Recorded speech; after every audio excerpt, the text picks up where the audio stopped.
Good evening. Good evening. It is September 15th, and it is unbelievable how fast the time goes. I thought about doing one of these, I think Thursday or Friday, but I obviously didn't. And here it is exactly a week since I did the last one. And it's just, 'tis the season to be busy, I guess. Probably the biggest news is that last night or yesterday afternoon, Reese and Brett and I went through the last whatever 15-ish minutes of the movie. We didn't really make any change, well, some very small changes, just like slid some edits a little bit one way or another. There wasn't really a whole lot that could be done. There's a shotgun mic in a shot that I've got to get out, which is simple enough. Then so we went through the very end of the movie, and right now the running time is 89 minutes and whatever 45 seconds. So I still want to make it 90. Don't tell anyone. Of course, the credits will obviously add to that. But so then we looked at this montage where we have these calendar pages, and we're trying to figure out kind of the look of them, how we want them to move across, how we want them to motivate the different scenes. There's probably not, well, kind of scene shots. There's probably 25 or 30. I don't know. There's a lot of short, 3 to 5 to 8 second shots. And during this time, I think about not quite 5 weeks. Well, 4.5 weeks are passing or something. So we've got all these calendar pages, and we're deciding how to literally move them across the screen. So we talked a while about that, and then we talked about the tone of the movie. So when you write a script, you hear often, you need to maintain the tone, or how you determine the tone, and then how do you keep that consistent through your script. And as we were talking, I was thinking back to the first 3 movies I've made, and I think their tone is pretty consistent from movie to movie. It's like a sort of a screwball comedy, kind of a silly comedy, goofy comedy, whatever, and then more of a drama. And I think each of those pretty much holds its tone, whereas this one, and I guess I see this, I haven't really thought about it too much, but Brett especially sort of noticed it and was pointing it out, that it sort of seems to drift between, and it's not just serious to not serious, it's just the tone of the movie. And so the more we talked about this, the more I realized that he was probably right. And so I wasn't defending it necessarily, but I was just saying, are there movies with more than one tone? And we were thinking of a few.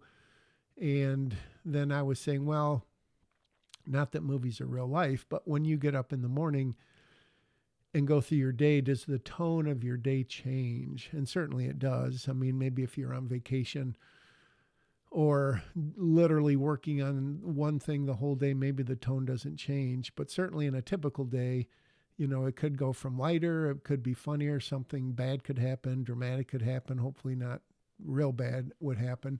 But certainly your tone does change. And so my open question, and again, not defending what is possibly this movie as it stands right now with a tone change, is that a bad thing? I would say typically yes, that you want your tone to be consistent so the audience isn't sort of searching for it, I guess you could say. So that, I mean, I wouldn't say it was quite depressing, but I think it's an honest assessment of it.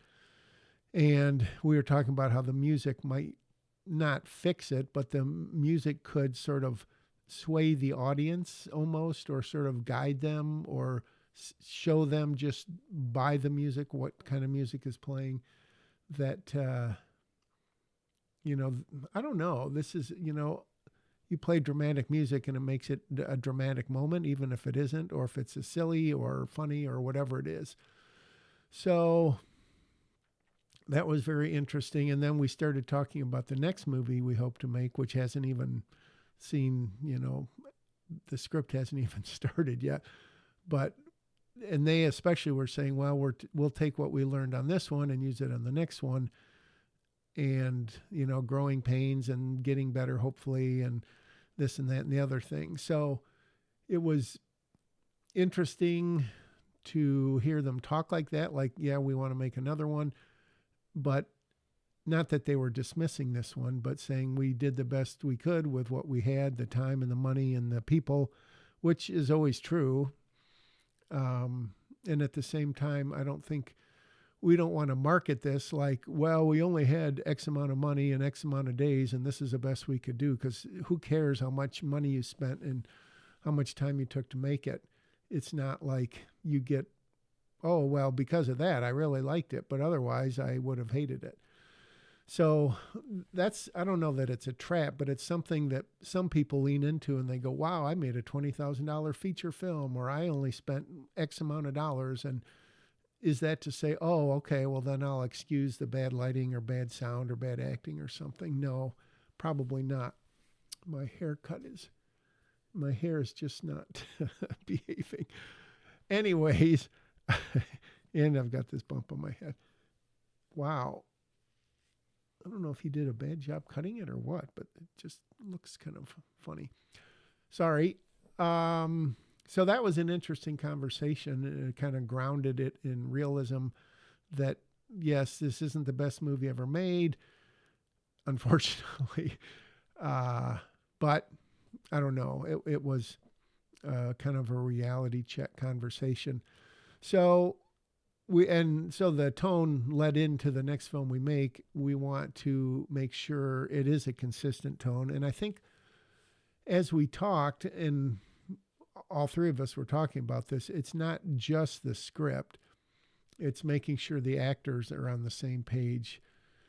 And I guess maybe I would put that blame, at least chiefly, on myself.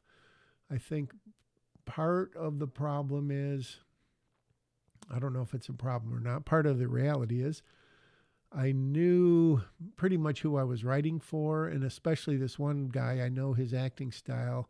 And I mean, he's a stand-up comedian part-time. He doesn't make a living at it. He used to tour quite a bit. So I knew he was going to be, funny in that he's not telling jokes, but his delivery and his expressions and mannerisms and stuff. And so does that really fit in with the rest of the movie? And again, can there be sort of an over-the-top kind of goofy character in a more serious movie? Or can there be a serious actor in a more lighthearted movie? Does the tonal shift, is it going to really throw audiences? I'm super curious to see how that goes, and whether, I don't know, test screening or whatever. So that was an interesting conversation. We also talked a bit about the poster.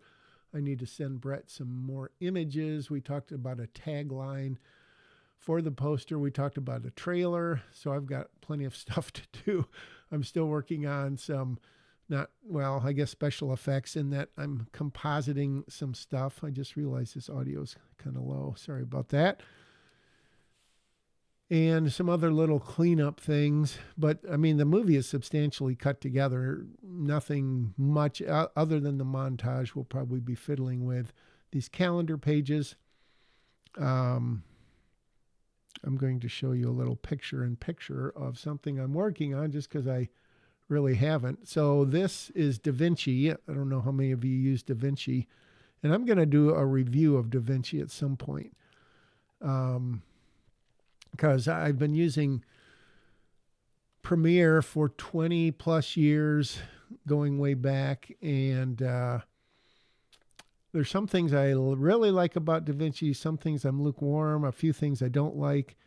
And so one of these times I'll do more of a deep dive. But I just wanted to show you that these posters behind the scenes, these posters are not really on the wall, are they? No, they're not, because if you come over here into the Fusion page, you see that they're magically not there. What in the world is going on? Well, you've got a node-based system. You've got Media 1, which is her, and then you've got the Empress, which is one of the posters, which would appear here. You've got the Dreamer poster, which would appear over here, and then you've got the Bangers poster, which will appear here in the final shot. And